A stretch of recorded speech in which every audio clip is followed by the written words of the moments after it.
हरे कृष्णा, राधे राधे। नमस्कार दोस्तों, आप सभी को जया एकादशी व्रत पारण की हार्दिक शुभकामनाएं। आज द्वादशी तिथि है और आज जया एकादशी व्रत के पारण का दिन है।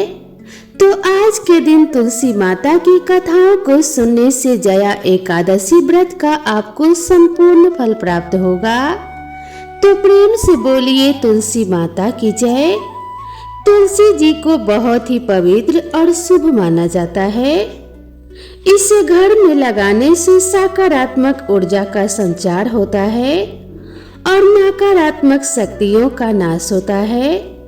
शालिग्राम शिला भगवान विष्णु का प्रतीक है, इसीलिए आप सभी तुलसी माता और शालिग्राम भगवान जी का स्मरण करके कथा को पूरा जरूर सुनिएगा। तुलसी विवाह की कथा के अनुसार सावर्णी मुनि की पुत्री तुलसी अपूर्व सुंदरी थी।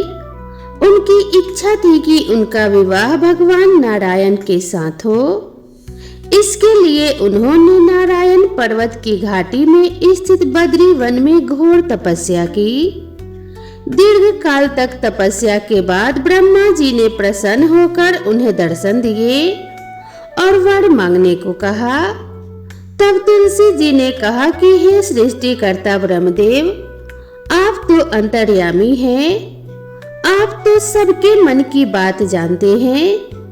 फिर भी मैं आपको अपनी इच्छा बताती हूँ। मैं चाहती हूँ कि भगवान श्री नारायण मुझे पति रूप में मिले। तब ब्रह्मा जी ने कहा कि तुम्हारा अभीष्ट तुम्हें अवश्य मिलेगा, परंतु अपने पूर्व जन्म में किसी अपराध के कारण तुम्हें शाप मिला है। इसी प्रकार भगवान श्री नारायण के एक पार्षद को भी दानव कुल में जन्म लेने का शाप मिला है। दानव कुल में जन्म लेने के बाद भी उसमें नारायण का अंश विद्यमान रहेगा।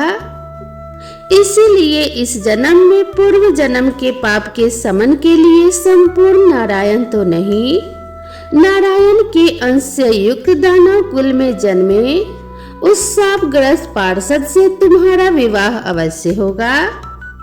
शाप मुक्त होने पर भगवान श्री नारायण सदा सर्वदा के लिए तुम्हारे पति हो जाएंगे। तब तुलसी जी ने श्री ब्रह्मा जी के इस वर को स्वीकार कर लिया, क्योंकि मानव कुल में जन्म के कारण उन्हें मायावी भोग तो भोगना ही था। अब तुलसी बद्री वन में ही रहने लगी। नारायण का वह पार्षद दानव कुल में शंखचूर्ण के नाम से पैदा हुआ था। कुछ समय के बाद वह भ्रमण करता हुआ बद्री वन में आया। यहाँ तुलसी जी को देखते ही वह उन पर मंत्रमुग्ध हो गया। तुलसी जी के सामने उसने अपने साथ विवाह करने का प्रस्ताव रखा। इतने में ही ब्रह्मा जी भी वहां पर आ गए और तुलसी जी से कहा कि हे तुलसी, शंखचूर्ण को देखो, कैसा देवोप इसका स्वरूप है। दानव कुल में जन्म लेने के बाद भी लगता है मानो इसके शरीर में नारायण का वास हो।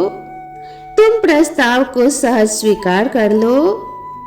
तुलसी जी को भी लगा कि उनकी तपस्या पूर्ण हुई और उन्हें इच्छित फल मिला है।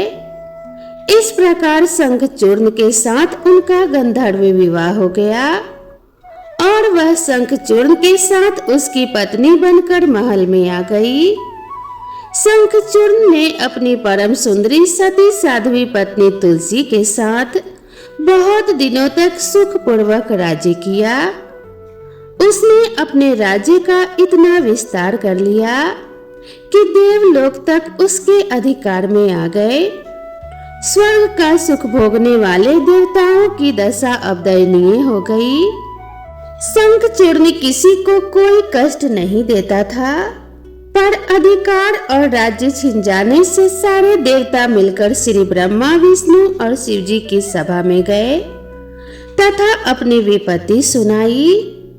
तब ब्रह्मा जी ने कहा कि तुलसी परम साध्वी है, उसका विवाह शंखचूर्ण से मैंने ही कराया था।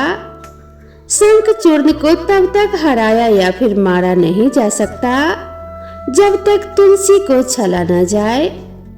तब श्री विष्णु ने कहा, शंखचूर्ण पूर्व जन्म में मेरा पार्षद था। शाप के कारण उसे दैत्य कुल में जन्म लेना पड़ा। इस जन्म में भी मेरा अंश उसमें व्याप्त है। साथ ही तुलसी के पतिव्रत धर्म से वह अजय भी है। फिर देवताओं की सहमति से भगवान शिव ने शंखचूर्ण के पास संदेश भिजवाया कि या तो वह देवताओं का राज्य लौटा दे या फिर वह भगवान शिव से युद्ध करे। शंखचूर्ण शंकर जी के पास पहुंचा और उनसे कहने लगा कि हे देवाधिदेव महादेव, आपके लिए देवताओं का पक्ष लेना उचित नहीं है। राज्य का विस्तार करना तो हर राजा का कर्तव्य है और मैं किसी को दुखी भी नहीं कर रहा हूँ। आप देवताओं से कहिए कि वे मेरी प्रजा बनकर रहें। मैंने आपका भी कोई अपमान नहीं किया है। हमारा आपका युद्ध शोभा नहीं देता और अगर इस युद्ध में आप हार गए तो यह बड़ी ही लज्जा की बात होगी और अगर मैं हार गया तो आपकी कीर्ति बहुत अधिक नहीं बढ़ेगी। शंखचूर्ण की बात सुनकर भगवान शंकर हंसने लगे। वे तो सब रहस्य जानते थे। तुलसी और शंखचूर्ण के पूर्व जन्म के शाप की अवधि अब लगभग पूरी हो चुकी थी। भगवान शंकर बोले, शंखचूर्ण, इसमें कीर्ति और लज्जा की तो कोई बात ही नहीं है। तुम देवों का राज्य लौटाकर उन्हें उनके पद पर प्रतिष्ठित होने दो। युद्ध से बचने का यही एकमात्र उपाय है। तब शंखचूर्ण ने कहा, मैंने तो युद्ध के बल से ही देवलोक को जीता है और कोई उसे केवल युद्ध के द्वारा ही वापस ले सकता है। यही मेरा अंतिम निर्णय है। अब मैं यहाँ से जा रहा हूँ। ऐसा कहकर शंखचूर्ण वहां से चला गया। उसने अपने राजमहल में वापस आकर अपनी पत्नी तुलसी को सारी बात बताई और कहा, कर्म भोग सब काल सूत्र में बंधा है। जीवन में हर्ष शोक भय सुख दुख मंगल अमंगल सब कुछ काल के अधीन है। हम तो केवल निमित्त मात्र हैं। संभव है कि भगवान शिव देवों का पक्ष लेकर मुझसे युद्ध करें, लेकिन तुम चिंता मत करना। तुम्हारा सती तेज मेरी रक्षा करेगा। और फिर दूसरे ही दिन भगवान शंकर के नेतृत्व में देवताओं ने युद्ध छेड़ दिया। शंखचूर्ण ने भीषण बाणों की वर्षा करके उनका वेग रोका। उसके प्रहार से देवता डगमगाने लगे। फिर उसने दानवी शक्ति का प्रयोग करके मायावी युद्ध आरंभ कर दिया। युद्ध स्थल पर वह कभी किसी को दिखाई नहीं देता था, पर उसके अस्त्र शस्त्र देवों को घायल कर रहे थे। देवतागण अपने अस्त्र चलाएं तो भी किस पर चलाएं, क्योंकि कोई शत्रु सामने तो था ही नहीं। कई दिनों तक इस तरह भयंकर युद्ध चला। शंखचूर्ण पराजित नहीं हुआ। तब भगवान शिव ने श्री विष्णु से कहा कि हे हरि, कुछ तो उपाय करो, अन्यथा मेरा तो सारा यश मिट्टी में मिल जाएगा। भगवान श्री विष्णु ने सोचा, बल से तो शंखचूर्ण को हराया नहीं जा सकता, इसीलिए अब छल का सहारा लेना पड़ेगा। उन्होंने तुरंत अपना स्वरूप शंखचूर्ण जैसा बनाया और अस्त्र शस्त्र से सुसज्जित होकर वे महल में तुलसी जी के पास आए और बोले, प्रिय, मैं युद्ध जीत गया। सारे देवता भगवान शंकर समेत हार गए। इस खुशी में आओ मैं तुम्हें अपने अंग से लगा लूं। पति को प्रत्यक्ष खड़ा देख और विजय का समाचार सुनकर तुलसी दौड़कर मायावी शंखचूर्ण के गले से लिपट गई। इस प्रकार पति पत्नी दोनों ने आलिंगन करके खूब आनंद मनाया। इधर पराये पुरुष के साथ इस प्रकार के व्यवहार से तुलसी का सती तेज नष्ट हो गया। उसका सती तेज जो शंखचूर्ण के विजय कवच के रूप में रक्षा कर रहा था, यह कवच इस प्रकार नष्ट होने से अब युद्ध के मैदान में इधर शंखचूर्ण शक्ति विहीन हो गया। यह जानते ही भगवान शंकर ने अपने त्रिशूल से उस पर प्रहार कर दिया। त्रिशूल के लगते ही शंखचूर्ण जलकर भस्म हो गया। शंखचूर्ण के मरने को जानकर अब श्री विष्णु अपने असली स्वरूप में आ गए। सामने अपने पति शंखचूर्ण के स्थान पर भगवान विष्णु को खड़ा देखकर तुलसी बहुत ही आश्चर्यचकित हुई। अब उन्हें पता लग गया कि स्वयं नारायण ने उनके साथ छल किया है। तब क्रोध में आकर तुलसी ने उन्हें शाप दिया, एक सती स्त्री का सतीत्व भंग करने के अपराध में आप हृदयहीन पत्थर हो जाओ। तब भगवान श्री विष्णु ने तुलसी जी के शाप को सिरोधार्य करते हुए कहा, देवी तुम्हारे और शंखचूर्ण के कल्याण के लिए ही मुझे ऐसा करना पड़ा। तुम दोनों को शाप मुक्त करना था। तुम भी अब शरीर त्याग कर तुलसी बिरवा के रूप में जन्म लोगी और मेरी पूजा तुलसी दल से होगी। मैं शालिग्राम पत्थर बनूंगा और तुम मेरे शीश पर सदैव आदर से विराजमान होगी। तुम्हारे पति की हड्डियों के चूर्ण से शंख की उत्पत्ति होगी। उस शंख ध्वनि से देवताओं और मेरी पूजा आराधना होगी। जहाँ जहाँ शंख ध्वनि होगी वहाँ सदैव मैं मंगलमय विराजमान रहूंगा। तुमने पूर्व जन्म में बद्री वन में मुझे पाने के लिए बड़ी कठिन तपस्या की थी। अब अगले जन्म में मैं नारायण प्रस्तर के रूप में बद्रीनाथ वन में स्थापित होऊंगा और मेरी पूजा अर्चना फल फूल से ना होकर तुम्हारे तुलसी दल से होगी। मेरे शीश पर विराजमान होकर तुम मुझसे भी ऊंचा पद प्राप्त करोगी और मेरा भोग भी तुम्हारे बिना स्वीकार नहीं होगा। इस प्रकार का वरदान देकर भगवान विष्णु वहां से अंतर्ध्यान हो गए और शालिग्राम शिला के रूप में स्थित हो गए और माता तुलसी ने तुलसी बिरवा के रूप में जन्म लिया। तब से तुलसी और शालिग्राम जी की इस पावन कथा को सुनने से अपार पुण्य की प्राप्ति होती है। तो बड़ी ही श्रद्धा और प्रेम से बोलिए तुलसी और शालिग्राम जी की जय, माता लक्ष्मी और भगवान विष्णु जी की जय। अब हम सुनेंगे माता लक्ष्मी जी की महिमा की पावन कथा। एक दिन लक्ष्मी जी की बड़ी बहन ज्येष्ठा ने उनसे कहा, बहुत दिनों से एक बात मेरे मस्तिष्क में कौंध रही है, सोचती हूँ कि तुमसे पूछूं या नहीं। ऐसी क्या बात है बहन? मन में जो कुछ भी है निसंकोच होकर पूछो। वैसे भी मन में कोई बात ना रखकर उसका समाधान कर लेना ही बुद्धिमानी है। लक्ष्मी जी ने मुस्कुराकर कहा, मैं अक्सर यही सोचती रहती हूँ कि सुंदरता में हम दोनों बराबर हैं, फिर भी लोग तुम्हारा आदर करते हैं और मैं जहाँ भी जाती हूँ वहाँ उदासी छा जाती है। मुझे लोगों की घृणा और क्रोध का शिकार होना पड़ता है, जबकि हम दोनों सगी बहनें हैं, ऐसा क्यों? लक्ष्मी जी ने हंसकर कहा, सगी बहन या समान सुंदरता होने से ही आदर नहीं मिलता, उसके लिए अपने को भी कुछ करना चाहिए।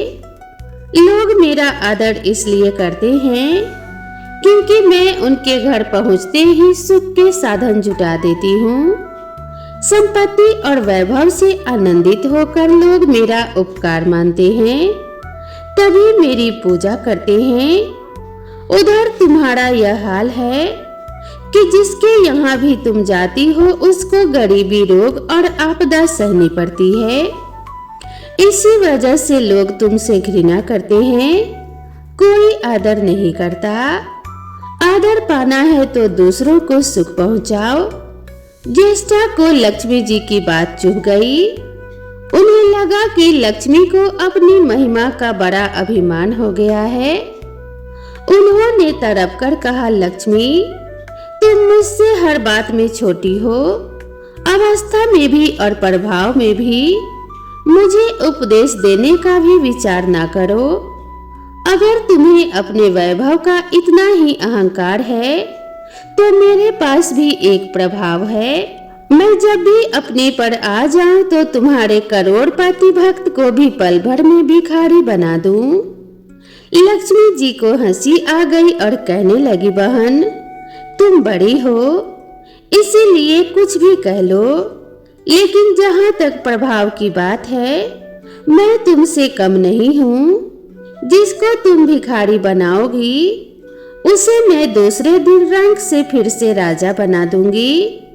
मेरी महिमा का अभी तुम्हें पता ही कहाँ है, और तुम्हें भी मेरी महिमा का पता नहीं है।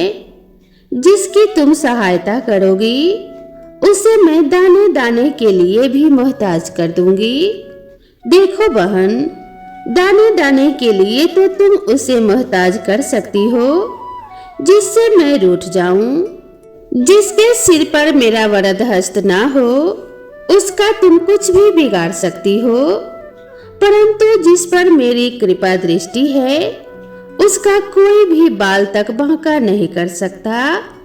अगर तुम अपना प्रभाव दिखाने को इतनी ही उतावली हो रही हो तो कल अपना प्रभाव दिखाकर देख लेना। ठीक है, बोलो कहाँ चले? दूर क्यों जाए, पास ही अनुराधापुर है। उसमें एक ब्राह्मण रहता है, दीनानाथ।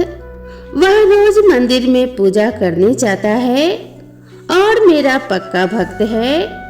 उसी पर हमें अपनी अपनी महिमा दिखानी है। ज्येष्ठा को ताव आ गया। उन्होंने हाथ झटक कर कहा, ठीक है, देख लेना, कल तुम्हारा सिर ही झुक जाएगा। कहकर वह एक ओर चली गई। लक्ष्मी जी वहीं खड़ी बहन के क्रोध और अहंकार पर मुस्कुराती रही। दूसरे दिन दोनों बहनें अनुराधापुर के विष्णु मंदिर में जा पहुंची। उन्होंने वेश बदल रखा था। साधारण स्त्रियों की तरह वे दोनों मंदिर के द्वार पर बैठ गईं। लोगों ने देखा अवश्य, किंतु किसी ने उनकी ओर कोई खास ध्यान नहीं दिया। ध्यान देने वाली कोई खास बात थी भी नहीं। वह मंदिर था और वहां हर रोज दीन दुखी आते और जाते रहते थे। वहां आने वाले सभी किसी न किसी परेशानी में घिरे रहते थे। फिर भला उन्हें किसी दूसरे की परेशानी से क्या सरोकार हो सकता था। थोड़ी देर बाद वहां दीनू पंडित आया। दोनों बहनों की नजरें उस पर जम गई। पूजा करके जब वह लौटने लगा तो ज्येष्ठा ने कहा, लक्ष्मी, वह तुम्हारा भक्त आ रहा है, बन पड़े तो कोई सहायता करो। हाँ, करती हूँ, कहकर लक्ष्मी जी ने एक पोला बांस दीनू के रास्ते में रख दिया जिसमें मोहरे भरी हुई थी। ज्येष्ठा ने बांस को छूकर कहा, अब तुम मेरा प्रभाव भी देख लेना। पूजा करके लौट रहे दीनू ने रास्ते में पड़ा हुआ वह बांस का टुकड़ा उठा लिया। उसका विचार था कि वह किसी काम आ जाएगा। घर में 100 जरूरतें होती हैं। अभी वह पंडित कुछ ही आगे बढ़ा था कि उसे एक लड़का मिला। लड़के ने पहले पंडित जी से राम राम की, फिर बड़ी ही नम्रता से बोला, पंडित जी, मुझे अपनी चारपाई के लिए बिल्कुल ऐसा ही बांस चाहिए। दादाजी ने यह कहकर भेजा है कि जाओ बाजार से ले आओ। ऐसा बांस पंडित जी कहाँ मिलेगा? दीनू ने कहा, मैंने मोल नहीं लिया, रास्ते में पड़ा था सो उठा लिया। लो, तुम्हें जरूरत है तो तुम ही रख लो। वैसे बाजार में 1 रुपए से कम का नहीं है।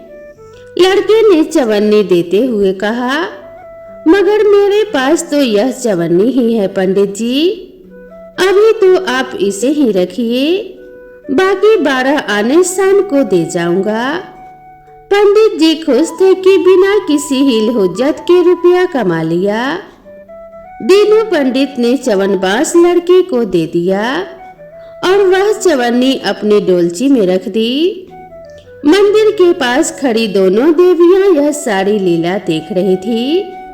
ज्येष्ठा ने कहा, लक्ष्मी देखा तुमने, तुम्हारी इतनी सारी मोहरें मात्र एक चवन्नी में बिक गई, और अभी क्या, यह चवन्नी भी तुम्हारे भक्त के पास नहीं रुकेगी।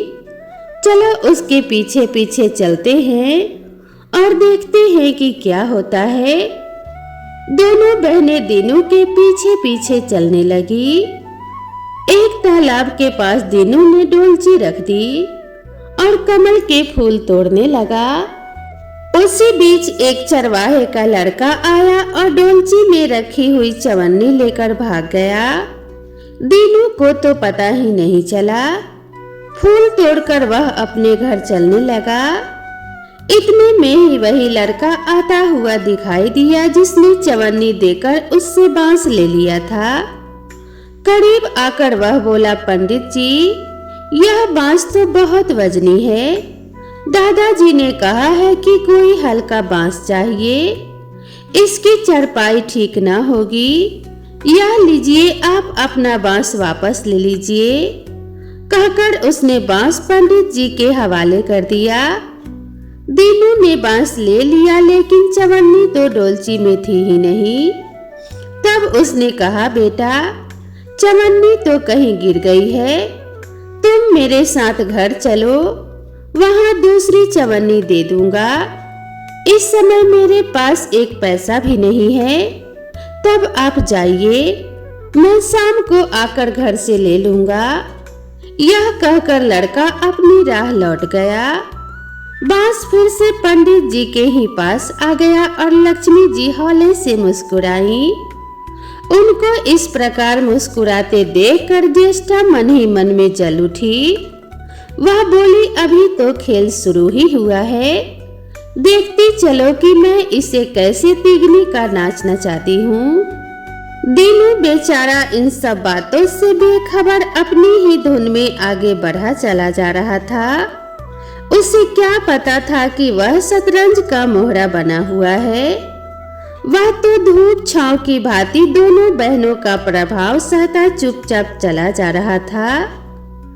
आगे चलकर गांव का एक अहिर मिला। उसने दीनू को चवन्नी वापस करते हुए बताया, पंडित जी, मेरा लड़का आपकी डोलची से यह चवन्नी उठा लाया था। वह बड़ा ही शैतान है। मैं आपकी वही चवन्नी लौटाने आया हूँ। हो सके तो उस शैतान को माफ कर दीजिएगा। दीनू ने आशीर्वाद देकर चवन्नी ले ली और प्रसन्न मन से उस लड़के को पुकारने लगा, जो शाम को घर आकर चवन्नी लेने की बात कहकर लौटा जा रहा था। आवाज सुनकर लड़का लौट आया। अपनी चवन्नी वापस पाकर वह भी प्रसन्न हो गया। दीनू पंडित निश्चिंत मन से घर की ओर बढ़ने लगा। उसके एक हाथ में पूजा की डोलची थी और दूसरे में वही 5 हाथ का लंबा बांस। राह चलते दीनू पंडित सोच रहा था, बांस तो काफी वजनी है तो मजबूत भी होगा, क्योंकि ठोस है। इसे दरवाजे के छप्पर में लगा दूंगा, कई साल के लिए बल्ली से छुटकारा मिल जाएगा। ज्येष्ठा को उसके विचार पर क्रोध आ गया। लक्ष्मी जी के प्रभाव से दीनू को लाभ होता देख वह मन ही मन बुरी तरह जली जा रही थी। जब उन्होंने देखा कि पंडित का घर करीब आ गया है, तो कोई उपाय न पाकर उन्होंने दीनू को मार डालने का विचार किया। उन्होंने कहा, लक्ष्मी, धन संपत्ति तो मैं छीन ही लेती हूँ, अब तुम्हारे भक्त के प्राण भी ले लूंगी। देखो वह किस तरह तरफ तरफ कर मरता है। और वह तुरंत सांप बनकर दीनू की ओर दौड़ पड़ी। लक्ष्मी जी को तनिक भी घबराहट नहीं हुई। वह उसी तरह खड़ी मुस्कुराती रही। सहसा दीनू चौंक पड़ा। एक भयानक सांप फन उठाए उसकी ओर झपट रही थी। प्राण तो सभी को प्रिय होते हैं, उपाय रहते कोई अपने को संकट में नहीं पड़ने देता। दीनू ने पगडंडी वाला रास्ता छोड़ दिया और एक ओर भागने लगा, लेकिन सांप बनी ज्येष्ठा उससे भला कहाँ छोड़ने वाली थी। वह तो उस गरीब के प्राणों की प्यासी हो चुकी थी। वह भी दीनू के आगे पीछे दाएं बाएं बराबर दौड़ती रही।